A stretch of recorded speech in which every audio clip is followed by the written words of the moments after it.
Namit Satija, and I am going to explain some topics of not-for-profit organization. So, what is not-for-profit organization? वो organisation जिसका main मकसद profit कमाना नहीं होता. अब ऑर्गेनाइजेशन का मेन मकसद प्रॉफिट कमाना नहीं है, तो ऐसी कौन सी ऑर्गेनाइजेशन है? For example temples, गुरुद्वारास, sports academy, charitable schools, charitable colleges. सो ये सारी तो हो गई वो जो ऑर्गेनाइजेशन में आते हैं जिनका काम प्रॉफिट कमाना नहीं है. अब अगर किसी ऑर्गेनाइजेशन का काम प्रॉफिट कमाना नहीं है तो उसका अकाउंट्स में कहाँ पे उसके अकाउंट्स में जरूरत है? क्योंकि अकाउंटिंग में तो प्रॉफिट कैलकुलेट करना ही अकाउंटिंग का काम होता है. कि अकाउंट्स हम बना रहे हैं तो हम उसमें प्रॉफिट कैलकुलेट करेंगे किसी भी ऑर्गेनाइजेशन का. लेकिन अकाउंटिंग का सबसे पहला और सबसे इम्पोर्टेंट रूल ये होता है कि ऑर्गेनाइजेशन में कितना, कहाँ पर, किस चीज की कौन सी ट्रांजैक्शन हुई है. तो जितने भी सिस्टमैटिक रिकॉर्ड्स बनाने के लिए हमें अकाउंटिंग की जरूरत पड़ती है. तो नॉट फॉर प्रॉफिट ऑर्गेनाइजेशन को भी जरूरत पड़ती है to maintain their systematic records. तो हम नॉट फॉर प्रॉफिट ऑर्गेनाइजेशन में भी हमें अकाउंट्स की जरूरत पड़ेगी. इस वजह से हमारे इसमें 3 मेन अकाउंट्स बनते हैं. पहला मेन अकाउंट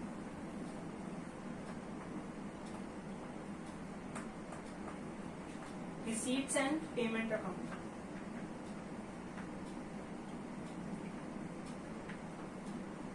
क्या होता है रिसीट्स एंड पेमेंट अकाउंट? ये एक तरीके की कैश बुक होती है. Cash book in the sense कि अगर किसी भी तरीके की ऑर्गेनाइजेशन में कहीं से भी पैसा आता है, कहीं से भी पैसा जाता है, तो हम इसमें रिकॉर्ड करेंगे. जैसे कि अभी मान लो जैसे ही पहला अकाउंट बन रहा है ऑर्गेनाइजेशन का, तो कहीं से भी पैसा आएगा, कहीं से भी पैसा आएगा, हम इसमें रिकॉर्ड करेंगे. And it is not a nominal account, it is a real account. अब रियल अकाउंट है तो जैसे कि हमें इस साल हमारे पास कोई पैसा आता, अगले साल कोई पैसा, अगले एडवांस में आ जाए पैसा, पिछले साल का कुछ पैसा आया हुआ है, वो हम क्या करेंगे, हम इसमें रिकॉर्ड कर देंगे. रिसीट्स एंड पेमेंट अकाउंट में इस साल का हो, अगले साल का हो, पिछले साल का हो, किसी भी साल का हो, कोई भी तरीके का पैसा आया हो, हम वो इसमें रिकॉर्ड करेंगे. अब ना ही हम इसे रेवेन्यू नेचर में लेते हैं, ना ही हम इसे कैपिटल नेचर के बेसिस पे डिफरेंशिएट कर रहे हैं. अब कैसे? कैपिटल नेचर तो ऐसे हो गया कि बिल्डिंग अगर ऑर्गेनाइजेशन ने परचेज करी, बुक परचेज करी, हम वो इसमें डाल देंगे. किसी भी तरीके की परचेज हो, किसी भी तरीके का कैपिटल नेचर की कोई भी आइटम हो, हम इसमें डाल देंगे. अब अगर कैपिटल नेचर का आ गया, अब रेवेन्यू नेचर. अब ऑर्गेनाइजेशन ने मान लो बिल्डिंग पे रिपेयर लगा दी, तो वो रेवेन्यू नेचर हो गया, वो हम यहाँ डाल देंगे. कार की सर्विसेज हो गई, हम वो यहाँ डाल देंगे. किसी भी तरीके पे खर्चा किया जाएगा वो यहाँ पे हम डाल देंगे. So it is fact that revenue nature हो चाहे कैपिटल नेचर हो, हमें उस पर डिफरेंशिएट नहीं करना. हम रिसीट्स एंड पेमेंट अकाउंट में सब कुछ डालेंगे. अब अगर हम सब कुछ डालेंगे तो मैं ऐसे क्यों कह रहा हूँ? आपको क्वेश्चन में दिया होगा कि रिसीट्स एंड पेमेंट अकाउंट आपको गिवन है और आपको निकालना होगा income and expenditure account. Income and expenditure account हमारा सेकंड मेन अकाउंट बनता है.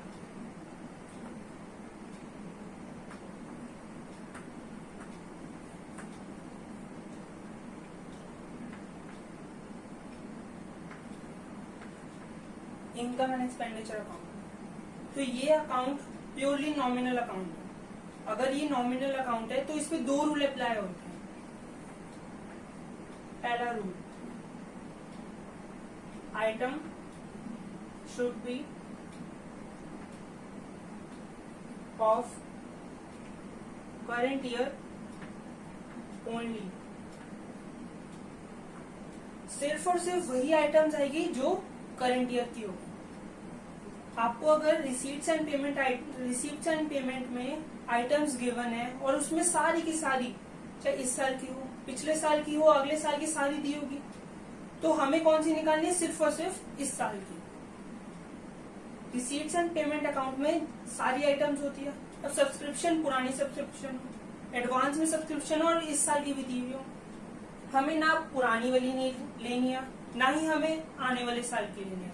हमें कौन सी लेनी है? सिर्फ और सिर्फ प्रेजेंट ईयर की, जो भी करेंट ईयर की होगी. जितनी भी सारी चीजें होगी वो हम सिर्फ और सिर्फ करेंट ईयर की आइटम्स उठाएंगे और इनकम एंड एक्सपेंडिचर अकाउंट में फिल्टर करके डाल देंगे और फिल्टर करेंगे कि वो इनकम में जा रही है या फिर वो हमारा एक्सपेंडिचर हो रहा है। तो ऐसे करते हुए हमारे सेकेंड अकाउंट बनता है item should be of revenue nature only, सिर्फ और सिर्फ रेवेन्यू नेचर के आइटम्स। कैपिटल नेचर को हम इग्नोर करेंगे। रेवेन्यू नेचर की आइटम कौन सी होती है? बिल्डिंग परचेज करी? नहीं, एसेट्स होता है। बिल्डिंग परचेज हमारा एसेट्स होता है। बिल्डिंग पे किसी भी तरीके का हम खर्चा करते हैं, बिल्डिंग पे जितनी भी सर्विसेज लगाए, कार हमने परचेज करी, एसेट्स बन जाता है। कार्स पे सर्विसेज लगाई, रेवेन्यू नेचर। जितनी भी तरीके की रेवेन्यू नेचर पे हम जितने भी तरीके का खर्चा करते हैं, किसी भी चीज के ऊपर, किसी भी एसेट के ऊपर अगर हम खर्चा कर दे तो वो हमारा बन जाता है revenue nature. Depreciation revenue nature. Investments हमारी रेवेन्यू नेचर में नहीं आती, वो कैपिटल नेचर बनती है। क्यों? एसेट्स में आती है वो। इन्वेस्टमेंट्स में हमें इंटरेस्ट मिलेगा, रेवेन्यू नेचर।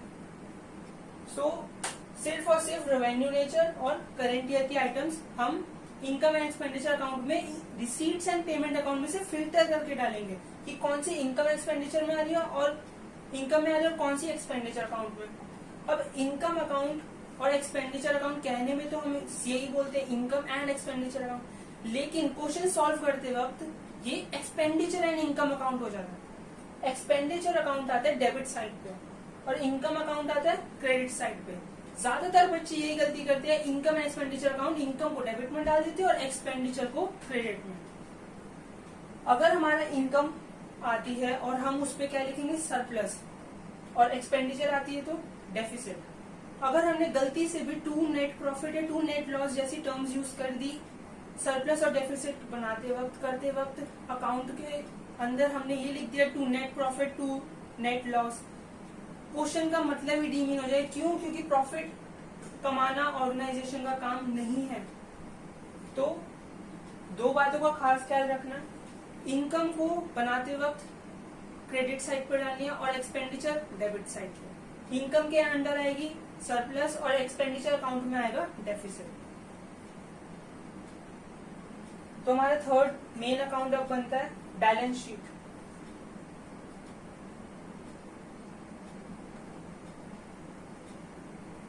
बैलेंस शीट हम लोगों ने 11th में ऑलरेडी पढ़ रखा है, तो उसमें ज्यादा चेंजेस नहीं आते, कुछ कुछ चेंजेस आते हैं। बैलेंस शीट में हमने लायबिलिटी साइड पढ़ रखी होती है, एसेट साइड बनती है। लायबिलिटी साइड डेबिट साइड पे, एसेट साइड क्रेडिट साइड पे नॉर्मली जैसे बनती है। लेकिन नॉट फॉर प्रॉफिट ऑर्गेनाइजेशन में इस अकाउंट में एक चेंज आ जाता है। अब इसमें हम ओपनिंग बैलेंस शीट और क्लोजिंग बैलेंस शीट, दो बैलेंस शीट बनाते हैं।